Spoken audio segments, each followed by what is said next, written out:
Good afternoon, Mama Ann. I am Angeline Sibulabon, a second-year student taking up Bachelor of Secondary Education, major in English. Today, I will be providing information with regards to the topic historical or sociological perspectives and global trends in inclusive education, focusing on the evolution of special and inclusive education. At the end of this discussion, learners will be able to identify and describe historical perspectives, ancient beliefs about disabilities, and how this influence the treatment and education of individuals with disabilities. Compare and contrast the concepts of institutionalization and integration, highlighting the key differences in their approaches to educating individuals with disabilities. And lastly, recognize contributions such as Jean-Marc Gaspard and Edward Seguin to the field of special education. Inclusive education has evolved significantly over time, shaped by historical, sociological, and global influences.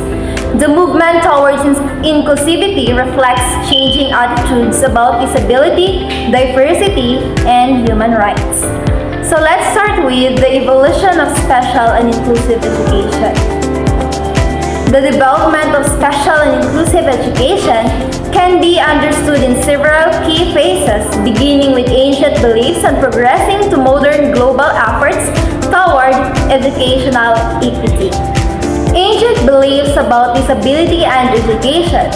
First, we have the ancient Greece and Rome. In Sparta, children with disabilities were often abandoned or left to die because they were seen as weak.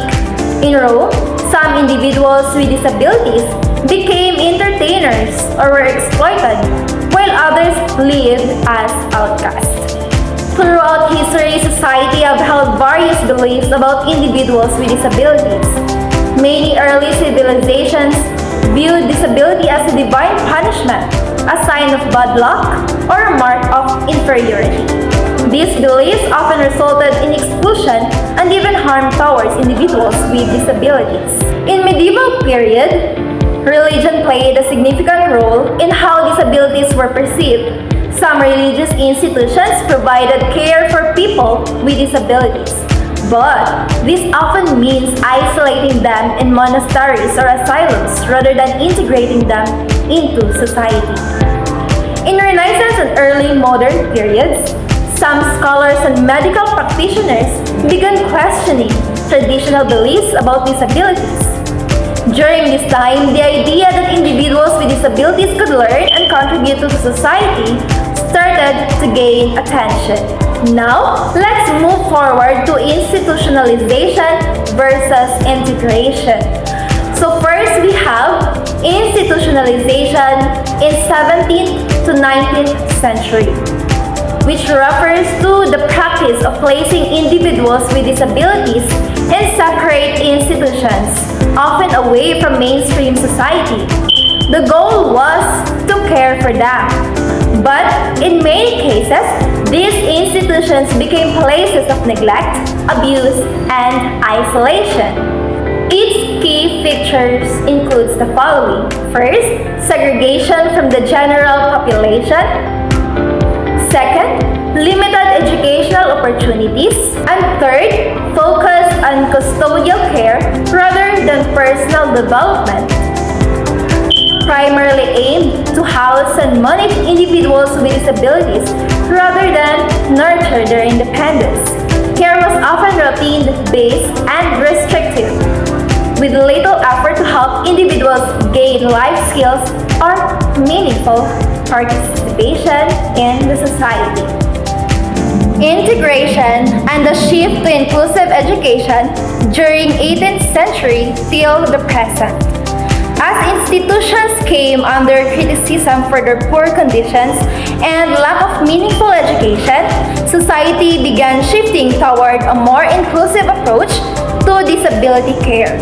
This led to the rise of integration, where children with disabilities were gradually placed in mainstream schools instead of being isolated in separate institutions. The goal was to provide them with equal learning opportunities, allowing them to interact with their peers and develop social and academic skills. Key changes are the following. First, the rise of special education programs within mainstream schools. Second, increased focus on the rights of individuals with disabilities. And lastly, laws promoting accessibility and accommodations in education.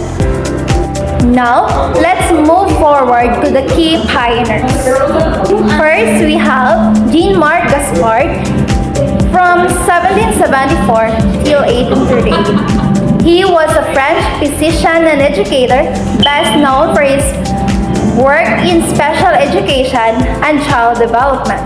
His most famous case was Victor, the wild boy of Aveyron, a feral child found living in the forests of France who exhibited little to no language or social skills.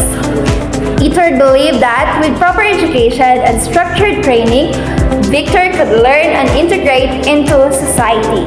His methods laid the foundation for modern behavioral training, individualization, instruction, and special education practices. The second key pioneer is Edward Gibbon.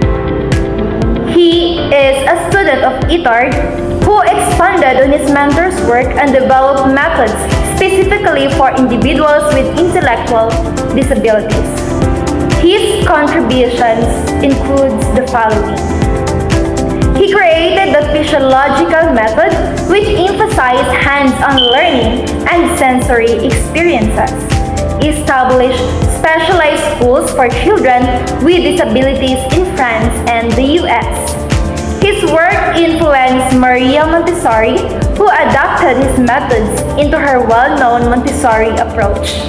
The evolution of special and inclusive education reflects society's changing attitudes towards disability, from ancient exclusion to modern inclusion. That ends my discussion with regards to the evolution of special and inclusive education. Again, good afternoon and have a blessed day ahead.